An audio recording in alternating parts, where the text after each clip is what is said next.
Bob Saget, January 9th, 2022. A security officer at the Ritz-Carlton in Orlando is doing a welfare check. The guest in room 962, a comedian named Bob Saget, has missed his checkout time. The door is locked from the inside. When the officer enters, the room is dark, the curtains drawn. On the bed, a figure is lying on his back, his left arm resting peacefully across his chest, covers pulled up. There's no sign of a struggle, no blood, no disturbance. It looks quiet. Too quiet. Bob Saget, America's dad from Full House, is dead at 65. At first, everyone assumes it was a heart attack or a stroke, a peaceful end for a man beloved for his wholesome TV persona and his shockingly filthy stand-up comedy.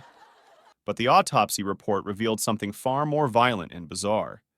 Saget had suffered a catastrophic blunt force trauma to the head. The medical examiner found complex fractures to the back of his skull, extending around to his eye sockets. There was significant bleeding on and around his brain. The injuries were so severe, neurologists compared them to being hit with a baseball bat or falling from a significant height.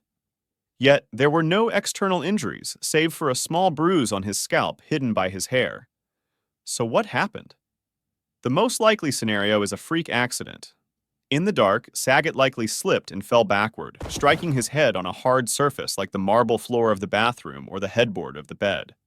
The blow was devastating. But here's the most painful part. He probably didn't die right away. Dazed and confused from the concussion, and perhaps with his senses dulled by his prescription anxiety and sleep medication, he didn't realize the severity of his injury. He simply got into bed, pulled the covers up, and went to sleep. He never woke up. The pressure from the internal bleeding slowly built up until his brain simply shut down. He died alone, in the dark, from an injury he never knew he had. Matthew Perry. For a man who had battled addiction for decades, the end for Matthew Perry seemed, on the surface, almost serene. On the afternoon of October 28, 2023, the 54-year-old Friends star was found floating face down in the heated end of his backyard pool in Los Angeles. His assistant, who had been running errands, made the discovery. No! There were no signs of foul play, no illegal drugs at the scene. First responders pulled him from the water, but it was too late.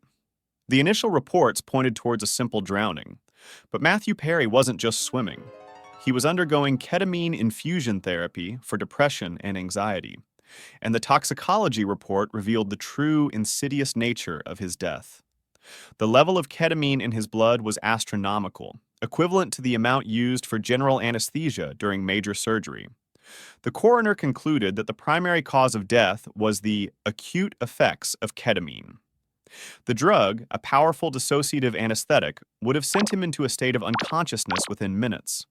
The drowning was merely a secondary factor, a consequence of him losing all ability to keep his head above water.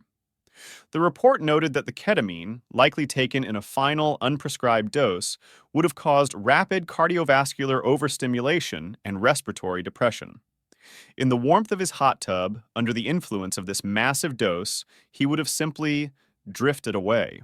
His vision would blur, his muscles would relax, and he would lose his sense of balance, slipping silently forward into the water.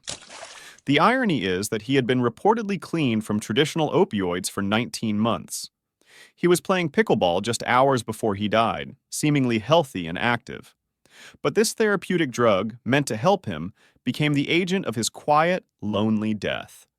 It wasn't a violent struggle, it was a chemical incapacitation, a sudden and overwhelming system shutdown in the supposed comfort of his own home. Phil Hartman.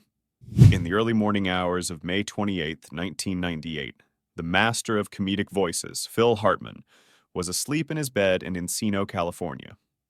The news radio and Saturday Night Live legend was, by all accounts, a devoted family man. But his home was not a peaceful one. His wife, Bryn, a former model and aspiring actress, was struggling with jealousy, career frustration, and a spiraling addiction to cocaine and alcohol. That night, after a dinner with a friend where she was reportedly in a good mood, Bryn returned home and got into an argument with Phil. He, tired of her drug use and erratic behavior, finally gave her an ultimatum: get clean, or he was leaving.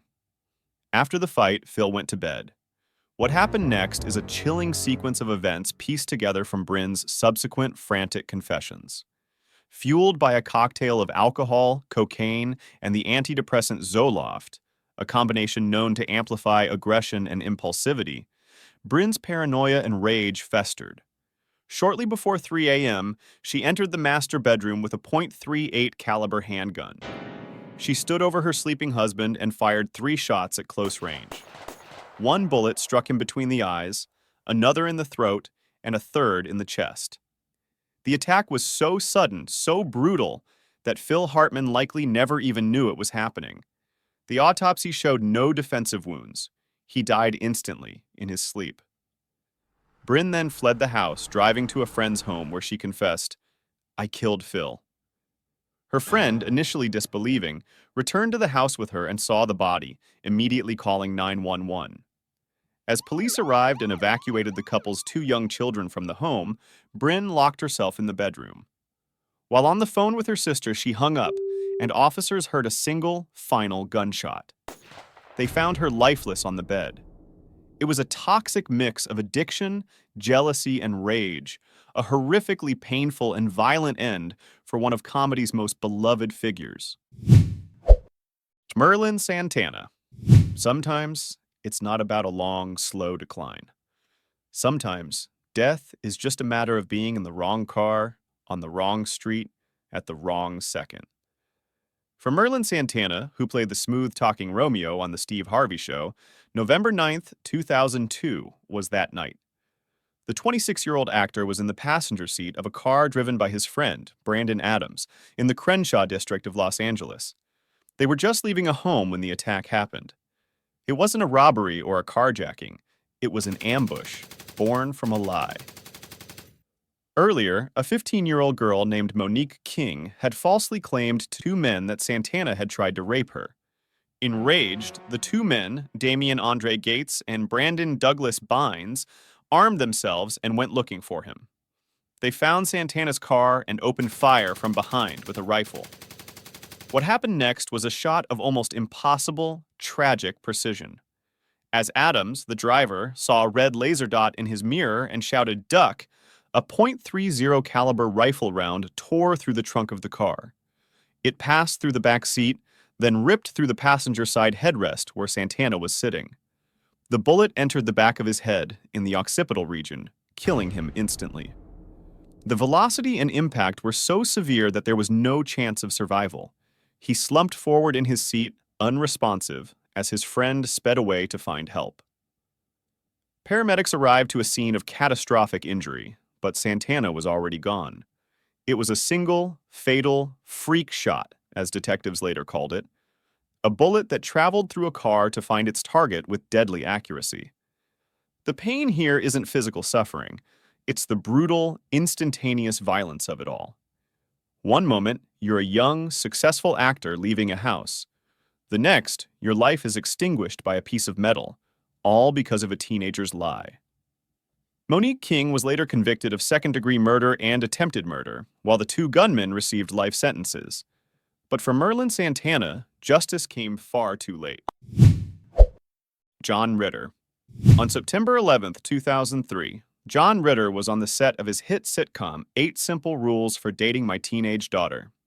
He was doing what he did best, making people laugh.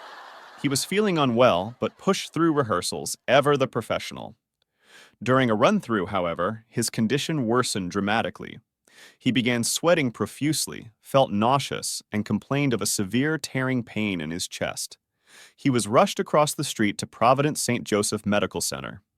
In the emergency room, doctors worked under the assumption that the 54-year-old actor was having a heart attack. It was a logical conclusion given his symptoms. They began standard heart attack protocols, which include administering drugs like blood thinners. But they made a fatal error. They failed to perform a chest X-ray, a crucial diagnostic step that might have revealed the true problem. John Ritter wasn't having a heart attack. He was suffering from an undiagnosed thoracic aortic dissection, a tear in the inner wall of the aorta, the massive artery that carries blood from the heart. As blood pumped into the tear, it began to split the layers of the artery wall apart, creating a false channel. This process is excruciatingly painful. As the pressure built, the outer wall of his aorta ruptured, causing a massive internal hemorrhage. His chest cavity began to flood with blood, and his blood pressure plummeted. By the time doctors finally identified the dissection and rushed him into surgery, it was too late. The damage was overwhelming. John Ritter was pronounced dead at 10:48 p.m. The most painful part of this story is that it was likely preventable. An aortic dissection, while deadly, can be treated with surgery if caught in time. But the misdiagnosis and the administration of blood thinners, which would have accelerated the bleeding, sealed his fate. He died in a hospital, surrounded by medical professionals, from a condition that was treatable, all while they were treating him for the wrong thing. Lamont Bentley. Just after midnight on January 19th, 2005, Lamont Bentley, best known as Hakeem on the sitcom Moesha, was driving his Mercedes-Benz SUV alone on the 118 freeway in Simi Valley. For reasons unknown, he was traveling at a very high rate of speed. As he took the Rocky Peak Fire Road off-ramp, he blew through a stop sign, shot across the intersecting road, and crashed through a chain-link fence. But this wasn't a simple crash. The SUV didn't stop. It careened down a steep embankment and went airborne off a bridge structure, landing directly in the path of oncoming traffic on the freeway below. During this violent rolling impact, the physics of the crash turned his car into a catapult. Lamont Bentley was ejected, not through a door or a window, but through the moonroof of his vehicle. He was launched into the air and landed on the dark pavement of the freeway. The horror was compounded. In the darkness, with no time to react, at least 5 different cars struck his body as they sped down the freeway. The trauma was unimaginable. The autopsy report was a brutal catalog of injuries: multiple blunt force trauma, fractures of the ribs, pelvis, and long bones, and severe crushing damage to his internal organs. He was just 31 years old. The visual scene left behind was one of absolute devastation. A twisted fence, a scarred embankment, and a debris field of glass and metal stretching across the lanes. And in the middle of it all, the body of a young actor, struck again and again by unsuspecting drivers. There was no alcohol or drugs in his system. It was just a case of extreme speed leading to a chain reaction of horrific events.